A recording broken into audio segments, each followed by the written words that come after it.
Today we have the most prolific offense who will have to try and slow them down. With that, let's get up to Everbank Field in Jacksonville. Here are Brandon Gott and Charles Davis. All right, Will. Today we've got a Week 13 matchup for you here between the Denver Broncos and the Jacksonville Jaguars. Now the return, Rashad Green. And he'll get it up to about the 26-yard line just across the 25.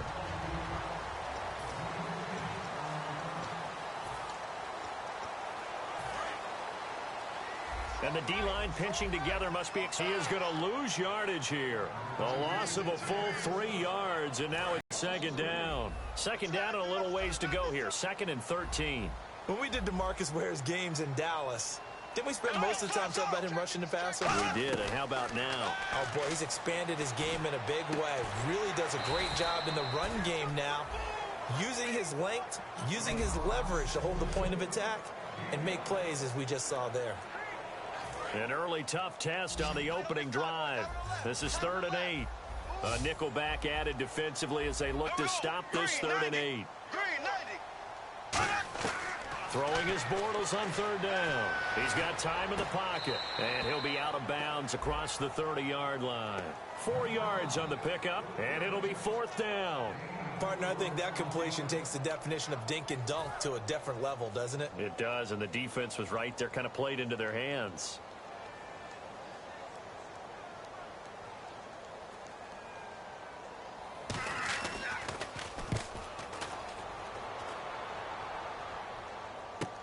Oh, boy, he fielded it right on the goal line. A good return there, 17 yards. And the Broncos take over, 1st down and 10.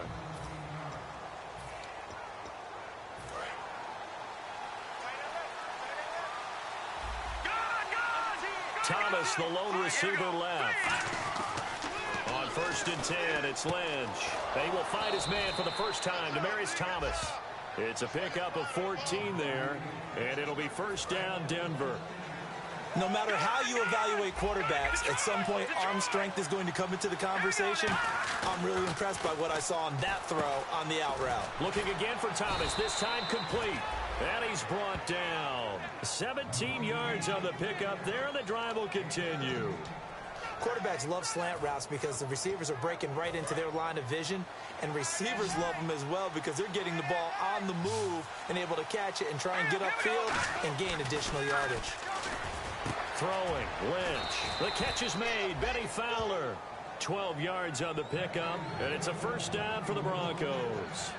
And that's one of his advantages of a passer, is it not? With his height, setting back there in the pocket, firing over the middle, he can really see everything clearly.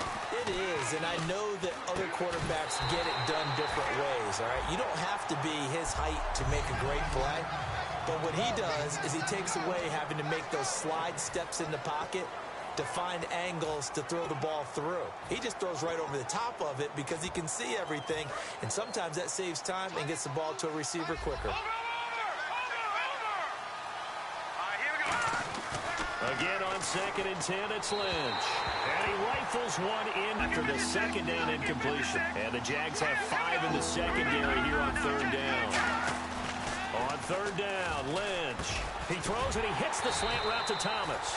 And they'll be inside the 35 now at the 34-yard line. Would have been a decently long field goal, 51 yards from here, but instead they're going to go for it. 4th down, here's Lynch. And this is caught. Demaryius Thomas.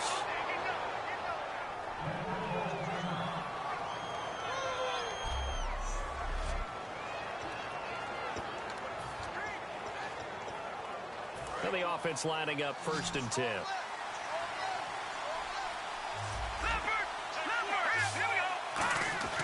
throwing here. Lynch on first down. And it pops free. The collision there jarred the ball loose and brings up second down. Timing is crucial in any route thrown, but when you throw an out, so many things are going through the mind of the receiver. Catching the ball, timing it up with the quarterback. Are my feet going to get down inbounds? On that play, all those things going through his head might have caused him to drop it. Left side here to Sanders. 6 yards on the pickup, and just like that, it's third down. In today's football, where receivers break tackles, make people miss, get upfield for the extra yardage, when you see a play like that where it's caught and he's dropped on the spot, that's a big-time play by the defense. To throw again is Lynch. Got him in. He finds Sanders. 8 yards there and a first down. And fits the exact right word. Over the middle, there's almost always traffic, so anytime you're a receiver in that area, you're not just focused on catching the football. You're wondering where the collision's going to come from, right? Because there's almost always someone there able to concentrate, catch it, and even added a little extra at the end with a short run. Give him 5 on the carry there, and it'll be second down. And that's exactly what you want on a first down run. Pick up 5 yards, bring up 2nd and 5. The defensive line, though, they've got to figure out a way to out-leverage the guys up front because the offensive line is winning at the point of attack. After a gain of 5, they'll wind up being about a length of the football short here on third down. In today's NFL, you hear all the time about stretching the field and creating space in order to run plays. A toss play will help accomplish that because now you're pushing a defense to chase you all the way to the edges and to the sideline. That's a nice run, probing now early to try and get things done later. They give them 2 yards there as they're set up now with a 1st and goal. There may have been a little bit of an element of surprise there. 3rd and inches, and they go quarterback sneak. I still feel like this is a play that often is reserved for 4th down. They'll say no gain on the play, and it'll be 2nd and goal. Offense has been out there a while. This is their 14th play in this series. Oh, yeah, good surge defensively. And he'll get in. Touchdown, Denver. Paxton Lynch with touchdown number 27. That ties Priest Holmes for the 3rd most in a single year. And he's got it. 7-0 Broncos. And the Broncos will extend their lead. After the touchdown, here's McManus now to kick it away. Green to bring it back. Oh, a nifty juke there. Not much fun for a guy trying to tackle it.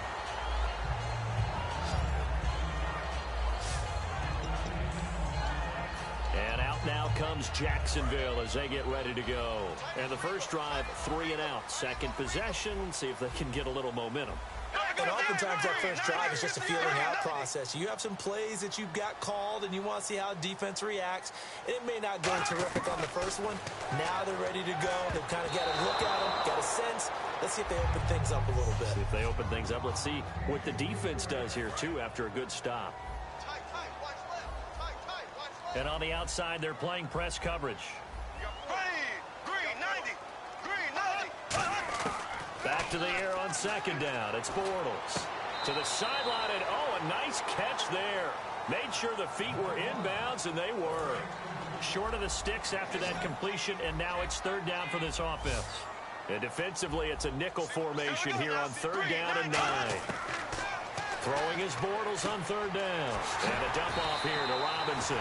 Give him 7 on the play, and that's going to make it 4th down. I know most of the time when the ball's in the air, you're thinking wide receiver, tight end, but running backs, they can be a big part of any passing offense nowadays.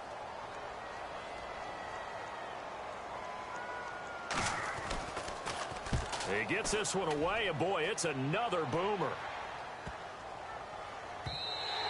And this is going to hit the goal line and continue on into the end zone for a touchback.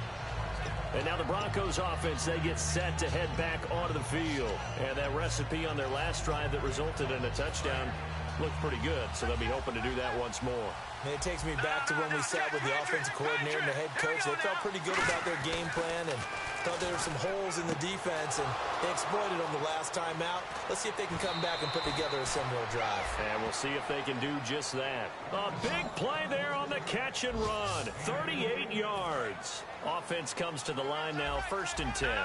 Coaches really don't care from what position they get this, but run after the catch ability, rack ability, is often the difference between winning and losing and changing field position. A good gain of 14 there, and it moves to James. So here we go, 1st and 10 now. That was a nice completion on an out route, and those types of plays are the result of arm strength by the quarterback and timing by the receiver. Lynch fighting. He fumbles. He lost the football.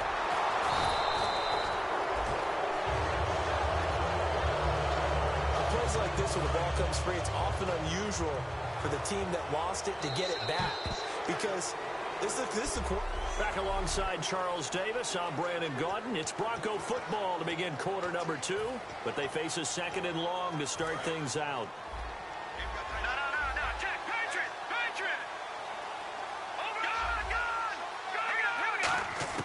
On 2nd down, here's Lynch. Under pressure, and they got to him again. The former Broncos scored a touchdown for him in the Super Bowl. Malik Jackson, he's the one to get him, and that's sack number 7 for him on the year. Okay, I'm not sure you could actually draw up a better pass rush than that one right there. Nowhere to go outside. He had to keep backing up and back. And down he goes. The pressure getting to Lynch. Tyson Alualu in there to drop him, and back-to-back sacks now bring up 4th and long. Now that was a passer's nightmare. The front door totally shut down by the defense, so he kept going backwards, hoping to find another avenue of escape. It didn't exist. And not what he was hoping for there, as this will hit in the end zone for a touchback. And out now comes Jacksonville as they get ready to go. And last drive, 3 and out. Still a goose egg on the scoreboard. How do they break that goose egg? They've got to find a way to get the ball in the hands of their playmakers, get them some space, and try and make a 1st down and get some momentum going. It's been a struggle for them throughout the game, and that 3 and out on the last possession, that told you just how stalled they are on offense. So who will step up here? We'll see. Looking to jam the receivers at the line here. Press coverage look defensively. Black 58 rail! Black 58 rail!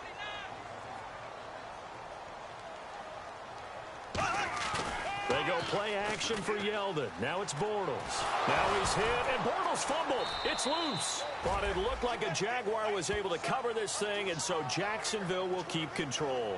So they escape, so to speak, maintaining the football. Defensively, though, opportunity missed. It definitely was, because that's all defenses talk about. Getting the football and either advancing it the other way or just getting possession and turning it over to their offense.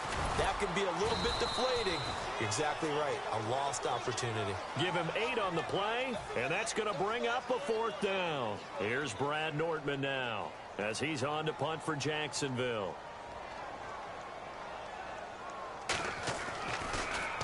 He's been a busy man here in this first half as he gets it away. 40 yards on the punt, 2 on the return, and the offense will come back onto the field for the 1st and 10. Here's the Denver offense now as they get set to take over here. And a tight game after punting last time. See if they can get something going on this drive.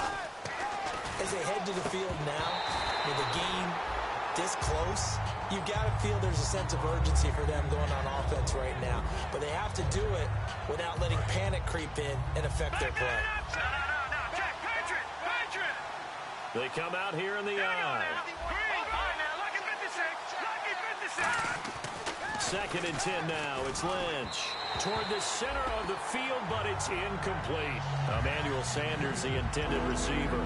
And that's going to make it 3rd down and 10. And the offense looking to pick up the 1st down after the 2nd down incompletion. On 3rd down, Lynch. Sanders has it over the middle. And to the 42-yard line here and brought down there. NFL teams last year a little under 50% on 4th down conversions. This is a bit tougher. 4th and 4.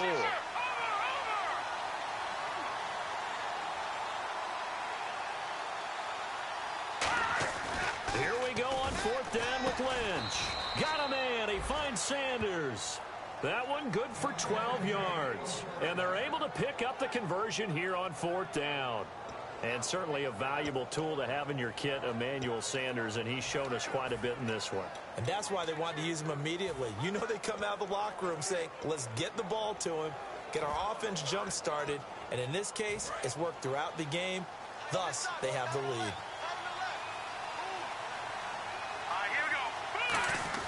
They'll throw on first down with Lynch. Oh, he's got a man wide open, complete. It's a gain of 24 that time. And it'll be good for a Denver first down. Some think the teams really won't throw a slant route. Sometimes the little guys, they get lost in there. People can't really locate them, and they run that quick cut on the slant, and oftentimes they can turn it into big plays. A reminder coming up at halftime, Larry Ridley will join us from Orlando with our halftime report. But business to take care of before that. Now Lynch, left side here to Sanders.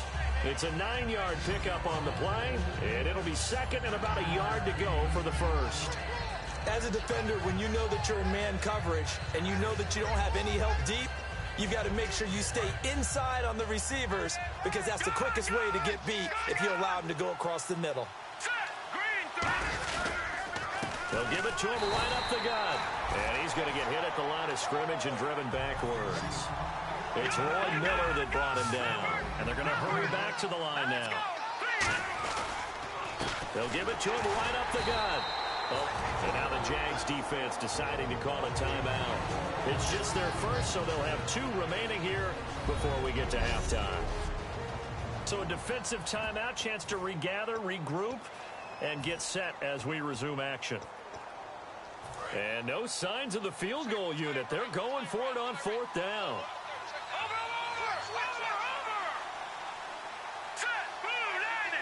They come up in an offset eye.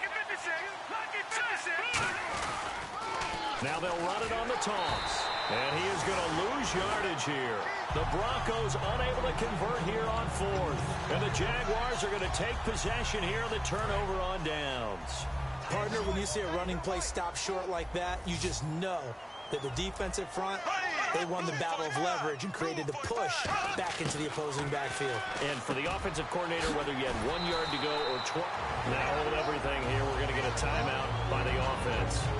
So that means they're down to 1 remaining here as we head toward halftime.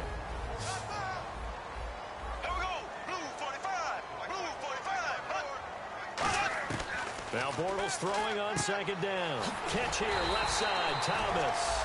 And he's able to get out to the 32, brought down there. Shift together here from the D-line. They're going to hurry back to the line now.